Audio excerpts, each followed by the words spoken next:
While we're waiting for everyone to come in, please do continue to answer this poll. We're asking everybody, what is your favorite thing to do along Washington's coast? Please use single word answers, because as you'll see here, if you do a sentence, it will count each word individually. But we'd just love to kind of get a sense of what folks value about our coast, and what kind of things everybody likes to do while we're reading.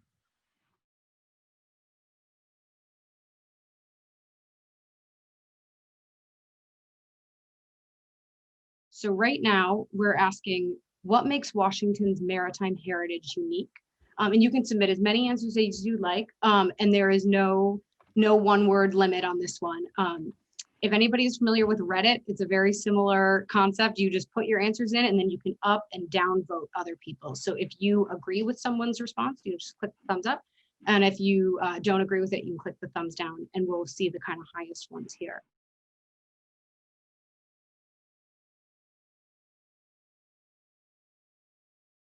Hello all, I'm Chris Moore. I'm the Executive Director with the Washington Trust for Historic Preservation, and truly thank you all for joining us this evening.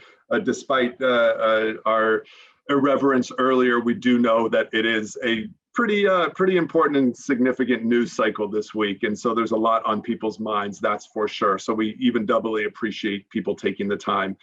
We wanted to start obviously understanding and knowing that our maritime heritage, and we can't talk about maritime heritage without talking about the tribal presence that continues to this day and has been here since time immemorial. So we wanted to start with an acknowledgement of that, and it's something that we will do throughout our process for establishing a National Heritage Area dedicated to Maritime Washington. So I will just read that we acknowledge that the Maritime Washington National Heritage Area spans the usual and accustomed lands of many tribes who have played a major role in the history of our state. We honor and pay our respect to our Indigenous neighbors who have protected and preserved these lands and waterways since time immemorial. Thank you for your presence again tonight. And Jay, we can move forward a slide. We are just really excited about this project and are taking tonight's kickoff. We've been spending the last year doing a lot of work, doing some informal, more informal presentations, but as Alex noted earlier, this is our first official public meeting, and we're so thrilled to see so many people on board. We're going to provide some overview about National Heritage Areas in general, and then give you an update on where we are and what our path is moving forward with this. So from that standpoint, we will, I'll just jump on and give you a little bit of overview about NHAs. National Heritage Areas, I want to start by talking about their organizing structure. Their organizing principle are really as landscapes of national importance. And so it is a geographic area that has a landscape of national importance with nationally significant stories to tell.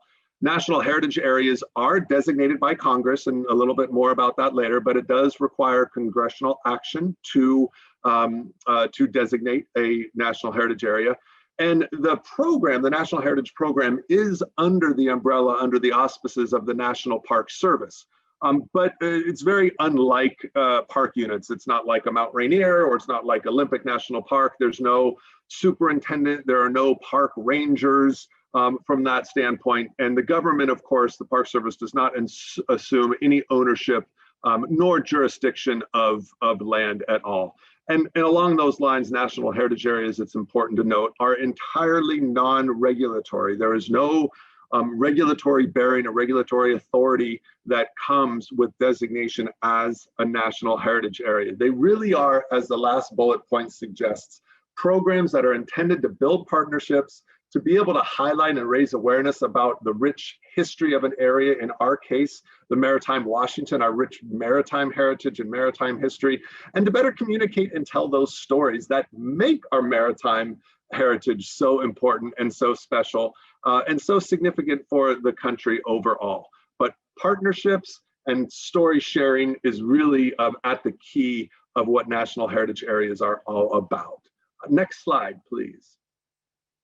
Just a quick map to show you, and it's hard to see because it's got to be a map of the entire country, but to show you the location of heritage areas across the country. There are 55 total national heritage areas, and you can see, or maybe see, there are actually only 3 on the West Coast. Our Maritime Washington National Heritage Area, another one in Washington State is the newly designated Mountains to Sound Greenway National Heritage Area, and then there's one down in California as well. So those are the only 3 on the West Coast. You can see there's a lot of concentration in the Midwest and the East Coast with regard to heritage areas as a program overall.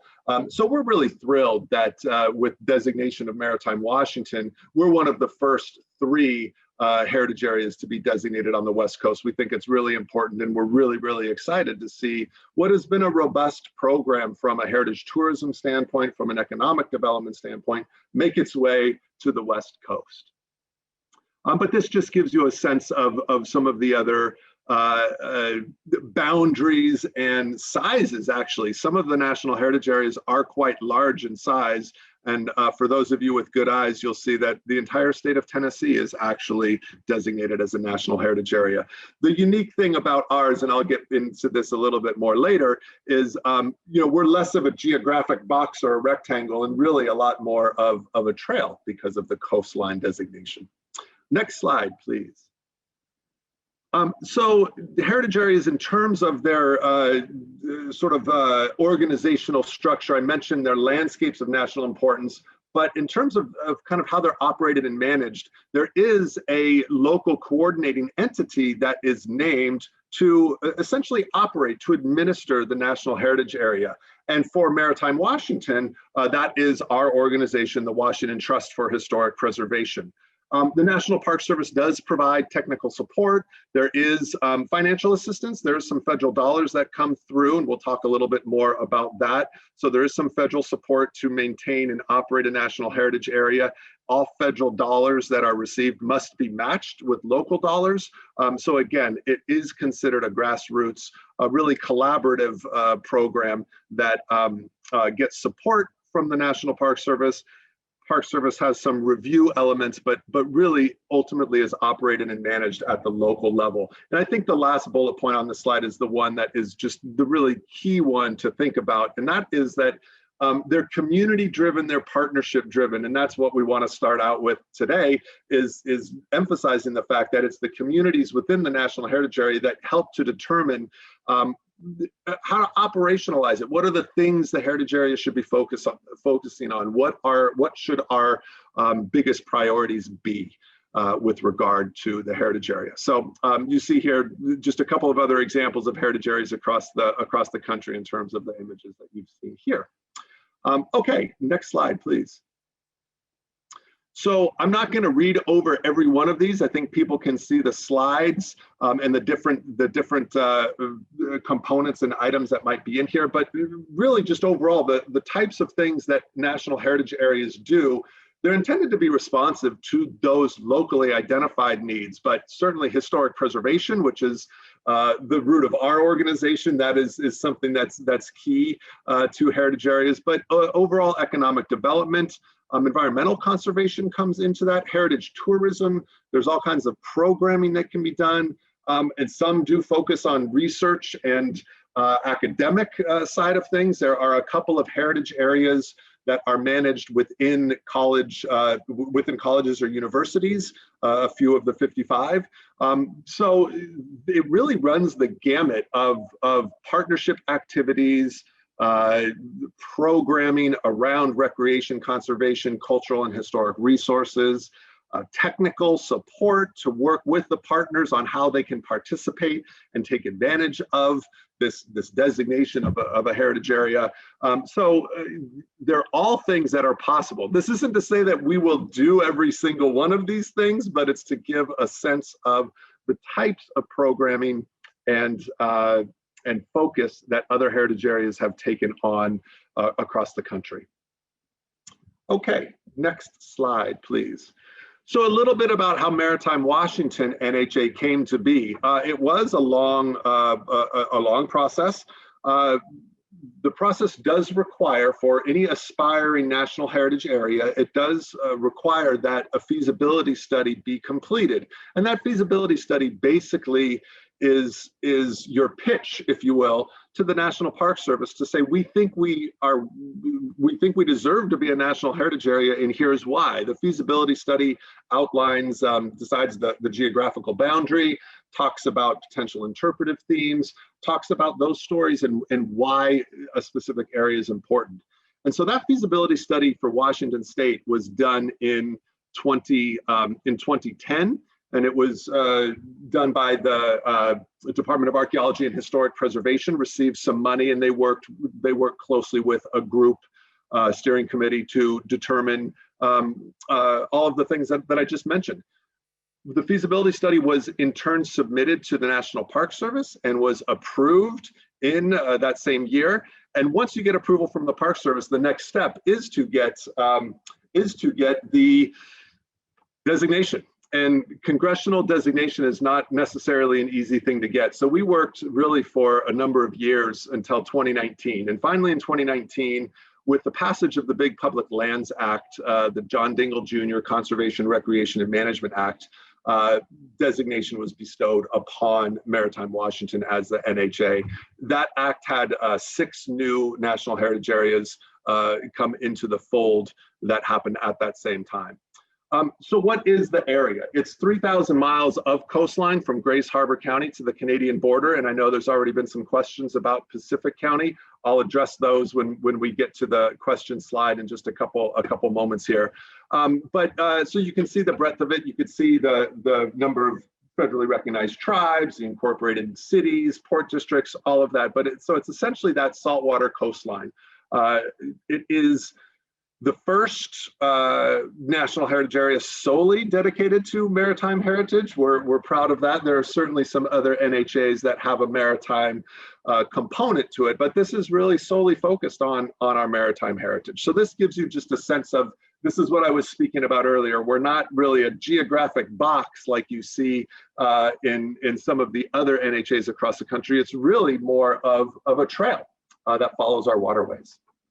Next slide, please. So draft goals for the Maritime NHA. These were overall goals established as part of the feasibility study. As we move into the next phase of planning, we'll be revisiting these goals, looking at their relevance today, to what degree do they need to be refined. But I think it's important to note that it is not just history. Certainly history is a big portion of that, but really National Heritage Areas, I like to think of them as being extremely experiential. We're not talking about things the way they were. We're talking about vibrant communities that today still exist and still are fully aligned and embedded with the heritage that makes them worthy of designation. So clearly, for us, it's that maritime heritage. And that isn't just about the history of our maritime, it's about those communities that are vibrant and ongoing today, working waterfronts, the whole conservation effort around healthy marine waters. We obviously cannot talk about our maritime heritage without thinking about the salmon and orcas and all of the importance of healthy waters to continuing that heritage.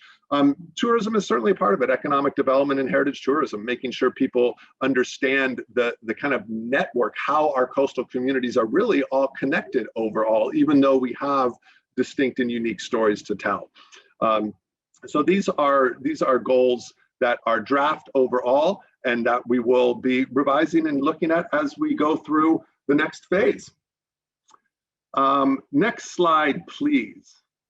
All right, so benefits. What are some of the benefits of the National Heritage Area? Obviously, story sharing, looking to our story keepers to share those stories as well. Building partnerships, I think, becomes one of the key elements of this. You can't have, at least from what I've seen in National Heritage Areas that operate in other areas, you can't have a really good NHA without strong partnerships among the facilitating organization and among those folks that are working throughout the sector. I think ours is unique in some degree because obviously there are hundreds of entities, organizations, museums, tradespeople, communities that are operating and doing work around maritime heritage. And so our goal as a facilitating organization is not to come in and try to rework that, but it's to be a facilitator and a convener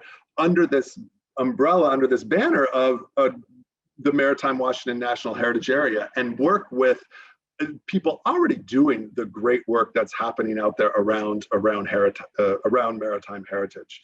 So again, we want to be responsive as we go through this process, identifying needs, looking at hopes, that sort of thing, and continue to just raise awareness, get people out to what we think is really one of the best places there is, and that's our maritime area of Washington State. So these are general benefits at this time, obviously, as we're kind of comparing to what other national heritage areas do, but we think this does a pretty good job of sort of giving the spectrum of work and benefits that can come through this. So next slide, please.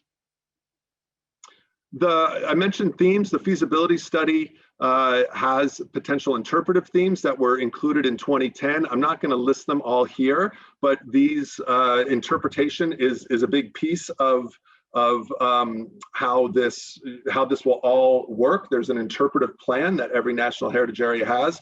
So these were identified through the feasibility study. Again, we will be spending time moving forward revisiting these themes, determining if there are new ones needed to be added, how these might need to be revised or worked on. But this was the starting point as identified in the feasibility study. Okay, next slide. All right, that gets through my piece, and I know there are some questions that came up that we want to answer, and we will apologize ahead of time. We may not have time to get to every single one, but I think there were some pretty high-level ones that we can touch base on before I turn it over to Alex and she starts to talk about where we go from here. Yeah, I will just go ahead and read a few of the questions to get us started. You did reference this one, but why was Pacific County not included in the heritage? Yeah, so Pacific County, they're at the time the Maritime Washington National Heritage Area was the feasibility study was being done. There was consideration around. They were looking at doing a national heritage area for the Columbia River as well. And that was a concurrent effort. The two efforts were independent, but it was something going on at the same time. And there was some thought among folks, heritage advocates in Pacific County, that alignment with the Columbia River National Heritage Area was the way they wanted to go.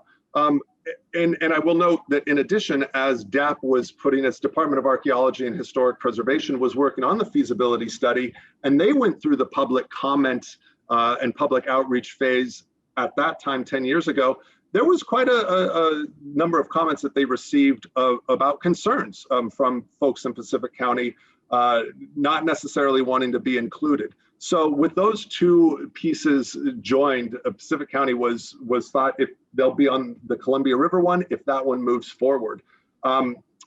Unfortunately, the efforts to establish a Columbia River-based National Heritage Area haven't moved forward. That's not to say they can't move forward again in the past or that those efforts can't get going. So Pacific County was going to be a part of that one and hence is not part of Maritime Washington National Heritage Area. I saw a question come up about can they get back in? It is legislation.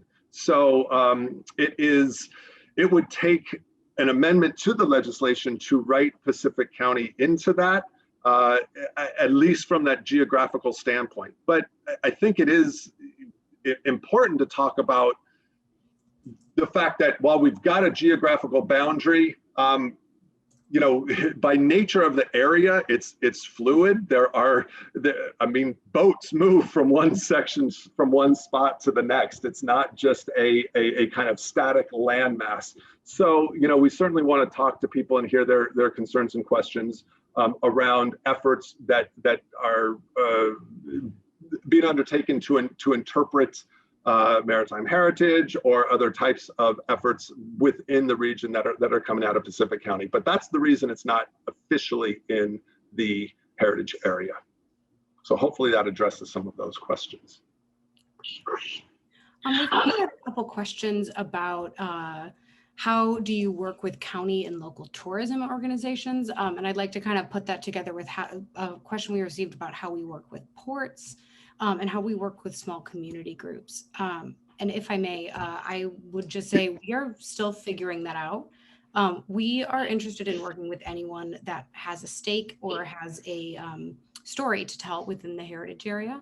And we will be working over the next 6 months or so, 6 months to a year, to figure out exactly how we will work with all those groups. So right now we're just trying to hear what the needs are and what, like, let's say tourism, ports, what they think the best way and the most valuable way that the heritage area can support them. So Chris, anything to add to that?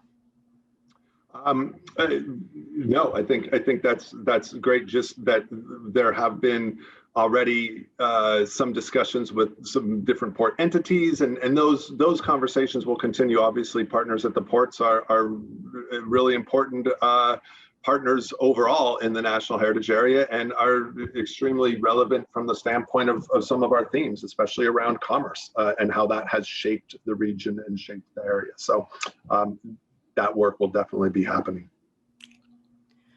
We also had a question about climate change.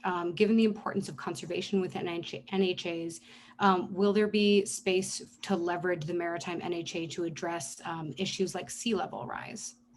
Yeah, I think it's a really great point, and it's one we have to look at. We have to talk about. I don't think as a heritage area or even as an advocacy group around historic preservation, we can talk about efforts to preserve certain elements of landscapes or even buildings or resources for that matter, if we don't look at it from the standpoint of climate change, what rising sea levels might mean, from the conservation standpoint, what is the impact to the natural resources which are found within the heritage area that are absolutely part of that story. So I see this very much aligned with other efforts that are out there. There's certainly a lot of groups focused specifically on climate change, what that means for the region, what that means for the future, economically, socially, culturally, all those. It has obviously ramifications across the board.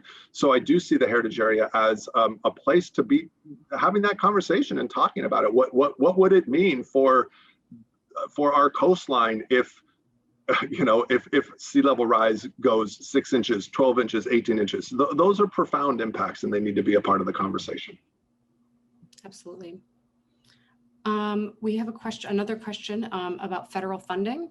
Generally, when the feds start a regional program like this, the intention is to bring federal funds to make it work. Can you speak a little bit to that? Yeah, and you're absolutely right. It is designed to help support, get things underway. Federal funds initially, while we're in, Alex will talk more about this as we're in the management plan phase, as we're in that phase to get our management plan underway, there's a certain level of federal funds that come to support just doing what we're doing now, support getting the management plan in place. Historically, once the management plan has been approved, then there has historically been an increase in federal support. I don't have a crystal ball, so I can't necessarily guarantee that will be the way things go. But if history is any indication, then once the management plan is approved by the Park Service, we can expect a little bump. Now, I would love to sit here and say it's millions and millions of dollars that come down from the feds to be able to help us do this. It is not.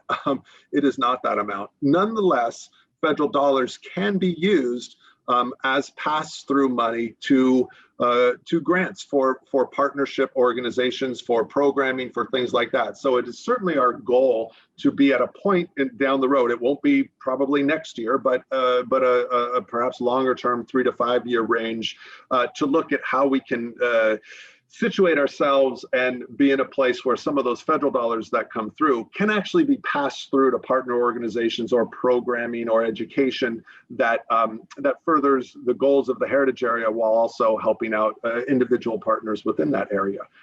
So that is one example. A lot of the national heritage areas across the country do have some of those grant programs. I think I mentioned earlier that all federal dollars must be matched with local dollars. Those can be state funds. Those can be, foundation grants.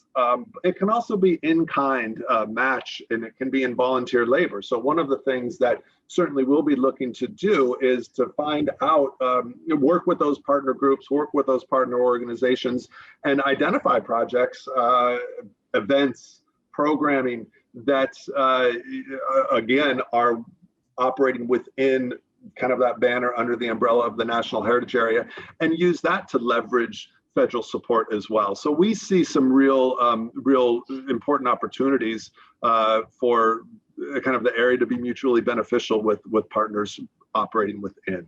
So hopefully that explained the federal support side of things a little bit more. Yeah. One last question. I think we're going to go on to the second part. We had a couple questions about what is included in the heritage area. So are there inland waters of the Puget Sound included? So Hood Canal and Lake Union. Yeah, and so it is the saltwater coastline. So all through Puget Sound, Salish Sea, to the point that it's obviously under U.S. territory, doesn't extend into Canada. The Park Service does not have jurisdiction in Canada. And then the question around Lake Union. Apparently, Lake Union is just briny enough, as I like to say, that it is included in the National Heritage Area. So I think with the locks there, and a lot of the history and heritage around Lake Union and the connection to maritime, Lake Union is included. It does not extend to Lake Washington. So that is the boundary. All of Hood Canal, all the way down to South Sound, all of the islands, of course, all included. Great. So a lot of the other questions have to do with kind of where we're heading next, what the process is. So I'm going to just leap right into that, and then know that we will have another period for question and answers at the end. So please do keep putting your questions into that box. So a lot of people in the Q&A box were asking, okay, now what? So our next step is to create something called a management plan. This is, as the Park Service described it, it is the comprehensive policies and strategies for telling the story of the region's heritage and encouraging long-term resource protection, enhancement, interpretation, and funding, which is basically just a very fancy way of saying that it's a roadmap for the heritage area. This plan helps us figure out what will the Maritime Washington NHA look like, what will it do and how, and basically how will it address the actual and very specific needs that we have here in Washington. So this management plan is required by Congress. It will be approved by the Secretary of the Interior. And once it is approved, we are eligible for that increased funding that Chris mentioned. We have 3 years to complete it. So that's until spring of 2022, because we're already partway through that process. And I will just emphasize this again, it is non-regulatory. So it is a roadmap, it's a plan, it's not new laws, it won't add any regulation. Go to the next slide. Thank you. So this management plan, this roadmap, as I like to think about it, will include directional guidance for the heritage area. It'll include a mission, vision, values, goals, what the heritage area hopes to achieve. It'll include an interpretive plan. So it'll talk about some of those themes that Chris mentioned earlier, and how we will help share those stories, really how the heritage area can serve as a platform for those stories rather than telling stories that other people already are telling. It will include a resource inventory. There was a resource survey done about 10 years ago. So we're going to be working on updating that with a pretty cool crowdsourced platform that I'll be showing you guys a little bit later. It will include a business and partnership structure for the heritage area. It will include a framework for tribal collaboration. So that's, of course, we are doing tribal collaboration now, but we want a framework for how we will continue to work with tribes as the heritage area goes into operation. The management plan will also include a marketing and branding plan. So basically, how are we going to talk about and advertise for the heritage area and for heritage tourism? That will also include an implementation plan, which is basically just our strategy for making all of those other things happen. So specific goals and programs and initiatives that the NHA will take on as it goes forward. Next slide. So now the question is, who makes this plan? And the big answer is all of you. Anyone that lives, works, or plays within Washington's coast will help drive the effort, figure out where that need is, and then help determine what the heritage area is going to look like. So just as a little sneak preview, we will be asking questions like the ones that you were asked at the beginning to anyone and everyone. We really just want to kind of figure out, what do people value, what stories and what activities can the heritage area help support. And that information is really going to help us make this plan collaboratively. So we at the Washington Trust for Historic Preservation will be facilitating that outreach effort, and will help compile the management plan. We have convened a Maritime Heritage Steering Committee with representatives from different state agencies, and with representatives from throughout the area, representing a whole different range of organizations and industries and groups. And they've really been helping us since, I think since this summer, kind of help guide our public engagement efforts and figure out, what direction we're heading in. We're also pulling together some smaller working groups that will be responsible for specific elements of the management plan. So these folks are helping us to figure out, what that branding and marketing plan looks like, what the interpretation plan looks like. And again, members of those working groups are drawn from all throughout the heritage area, different industries, different community groups. And then we're also working with what we're calling anchor organizations, because we love a good pun. And these groups are local partners that are helping us with outreach. So they're really helping get the word out about sessions like this, about public workshops that we're doing, because we know that local partners know their communities, better than anyone, and can really help us make sure that everyone has a chance to make their voices heard. So some different opportunities to get involved are, presentations like this. We are happy to talk to anyone at any time about the heritage area, and really just, answer questions, explain how it's going to work. Later this spring, we're also going to be hosting some virtual workshops. I will clarify, everything on this list at this time is planned to be virtual, unless things change. We'd figure it is the safest way to go. So we will be hosting regional workshops later, to which anyone and everyone is invited. And at these workshops, we'll really be digging into things like those interpretive themes, the goals, trying to figure out how the heritage area can speak to your local community, your initiatives, your priorities. We'll also be sending out surveys. We'll be doing some mapping exercises and activities, which I will again give you all a sneak preview of in just a minute. We'll be on social media doing some polls. Eventually, later on in the year, there will be a chance for public comment on the draft management plan. So you can keep an eye out for that. And then of course, we do always invite you to email or call us, and we'll have our contact information at the end of this to get in touch. I would really advise everyone to sign up for email updates at the address listed below or in the chat box, so you can, get the surveys, learn about the workshops, because we would really love to see all of you involved in that. Go to the next slide. So one thing that we are pretty excited about is a community mapping exercise experience that we're going through, because like I mentioned, we have a maritime resource survey that was commissioned by the Department of Archaeology and Historic Preservation about 10 years ago. And it's really a wonderful resource, but we want to know what other resources along the coast people value. So we're currently developing a website where folks will be able to go and drop pins on maritime points that are important to them.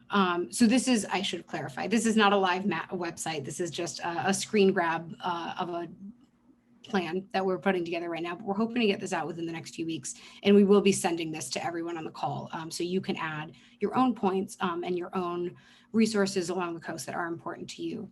So Jay, if you could go to the next one. So everyone will be able to click a point on a map or enter an address and then put in different resources like a ship or a lighthouse or a dock or a beach, anything that is important to you that speaks to maritime heritage in our state and that you would like to see included, you would like to share with other people. You'll be able to put it onto this map along with a bunch of information about it, including, you won't see this on but you'll be able to share your own stories about this place and why these places are important to you. And if you could go to the next slide. What I think is actually the coolest thing is then you can explore places that were put on here by others. So you'll be able to be like, okay, I'm interested in seeing what kind of maritime resources there are in the San Juans. And then you can go click on the map and find a bunch of different resources. You'll be able to filter it by different types and different stories. So we are very excited about that. And we're really hoping that that'll be a great way to surface some, untold stories, or maybe just underheard stories, and really help to share those. So if you want to go next slide, we will break for a few more questions. And if I can get, Chris, hello again. Thank you. So I'm going to real quick look at the questions. And I'll just add, I know a number of questions have come through about process, and hopefully Alex's piece on the management plan answered some of that. So it's been really great to look through that, especially around the great one about the strategy for harnessing the energy and feedback from partner groups. And I think that's the outreach and engagement strategy that we really worked on the second half of 2020 that Alex talked about. So yes, that is in place. And I saw another one about a mission statement. Do we have a mission statement? Not yet. That's one of the things that we will be developing, again, with feedback, with input from the community. But ultimately, yes, the NHA will have a mission statement. So some of those things will bear out over the next year as we go through the management plan phase of things. Yeah. So we have a question about, will there be a headquarters facility, and will that include a visitor center? That will, again, I think, be something that is born out of the management plan. It might be a longer term strategy. Obviously, a visitor facility is a big capital piece that comes into play, but it certainly could be a longer term strategy if that's something that the communities think they need. Again, one of the interesting things about our Maritime Washington National Heritage Area is, in a lot of ways, we have a ton of visitor facilities. If you think of all the museums and all the maritime-based centers and institutions and organizations that are out there. So I think that becomes a strategy piece. Is there a right place to have a single kind of visitor center a la a park, a national park unit, or is it important to have a presence at all of our partnership groups who can then talk about and speak to the National Heritage Area overall? There was a couple of questions, or one specifically about EB's Landing and how there's interface there. I would just note that we are extremely fortunate that we do have 4 units of the National Park Service within the boundaries of the Maritime Heritage Area. Of course, Olympic, San Juan National Monument, EB's Landing, and then the Seattle units as well, including Klondike. So we are in communication with the superintendents at each of those. And of course, EB's, I know, operates a little bit differently, but we're working with those parks so that they each have a liaison, a park liaison that is part of the process as well, the planning process, because obviously there's really important alignment, and our national park units will be great partners throughout the area as well. We did also get a few questions about anchor organizations. I will say those are informal and growing every day. We have been working largely with people who have volunteered, with organizations that have volunteered to help out, and were connected to us in various ways through our steering committee or working groups. However, if you are interested in helping us spread the word as an anchor organization, we are absolutely always looking for that. So I will put my email address in the chat. Please do reach out to me. We would love to talk further about that, because the better we can get the word out, the better. It's great to see some enthusiasm from others who might want to serve as anchor organizations as well, and so that's great. We will certainly respond to that. There's a specific question about the area interfacing with the Olympic Coast National Marine Sanctuary. OCNMS is going to serve as an anchor organization. So that has already begun, and they're certainly on board with what we're doing, and we see great alignment with their goals and mission as well. So that is, we're already working with them from that standpoint. I'm going to throw one at you, Alex. There's a question about explain a little bit more about branding and marketing and how this will work in conjunction with all the other organizations already doing this. Do you want to speak to that a little bit? Sure. That's a great question. I think Chris spoke to this in terms of interpretation, but in terms of branding and marketing, it is similar. We know there's already a bunch of great groups doing this very, very well, and we're not trying to replicate or duplicate any work that's already being done. The idea with branding and marketing is just to amplify that and help spread the branding and marketing that is already being done to perhaps a wider audience. So existing NHAs have run like national and even international campaigns to help bring new heritage tourists to the area. And so the idea with the marketing plan is, first of all, how can we leverage that National Park Service and the National Heritage Area designation, but mostly how can we amplify the branding and marketing that is already being done by groups within the area. Yeah, I think that it's really trying to tie things together, on a continuum. A lot of groups are doing that branding, their marketing, they're maybe connected regionally or just with their own efforts, but it's how do we connect all of that and present it and talk about it as this really connected, tied together story about our entire maritime experience and history overall. So that's, we have that's part of the management plan as well. So that how that looks, what that becomes will be a part of things also. We're in touch with the Washington Tourism Alliance about things and working closely with them. So we really want to cover all the bases from that standpoint. And just quickly, I know we have a couple of state representatives on who are listening and hearing about what's going on, and I wanted to welcome them specifically, and also thank the legislature as well, because back in 2010 there was some support from the legislature to do the feasibility study, and again right now as we're going through this, there's some support from the legislature to put this management plan together. So we will be sure to keep the legislature well informed of where we're going with the management plan and how and how and in what ways the legislature can be supportive in the future, because I know there will be ways for sure. And one last question before I'm going to move. We're going to throw some questions at you guys. Somebody did ask if registration for today's meeting will automatically sign you up for other events. It will not. You will need to re-register. However, we will be sure to email anyone that registered for this list about any future virtual events. And it's just the same thing. We'll just send you a different registration link.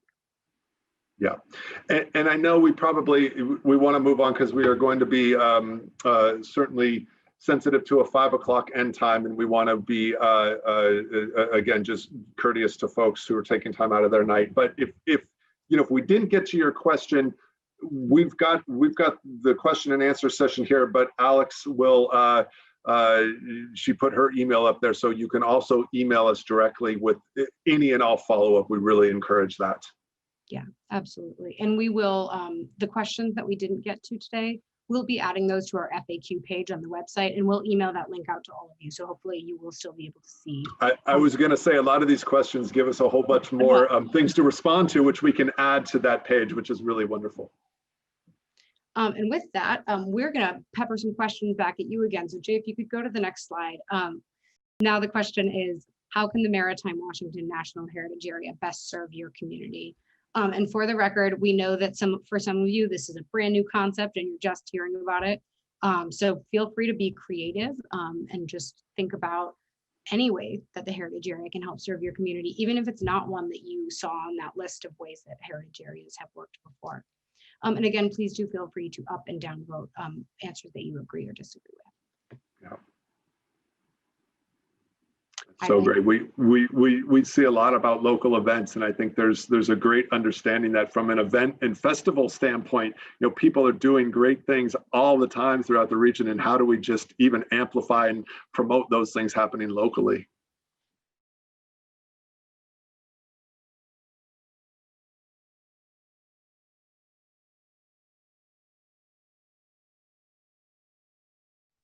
This is the last one, we promise. But this is, what kinds of projects and initiatives would you like to see the NHA take on? This one's very related to the last one, but if there's any specific programs and initiatives that you think could help accomplish some of the things that you put in the last one, please do put them in here. Yeah, we saw some very specific references. It's fine to replicate those again in here. That's good. We know they're similar, but it's really important. And a good question actually just came in. We had over 200. The question was, can you mention how many participants are here? We had over 200 registered. I think at the peak of the presentation, we were at just about 160.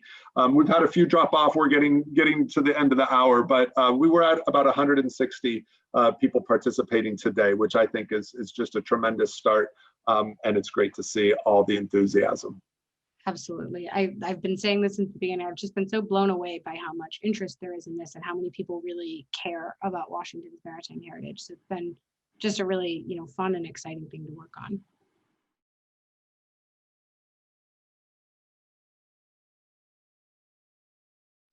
And on that note, if you have any more questions, ideas, good maritime puns, please reach out to me.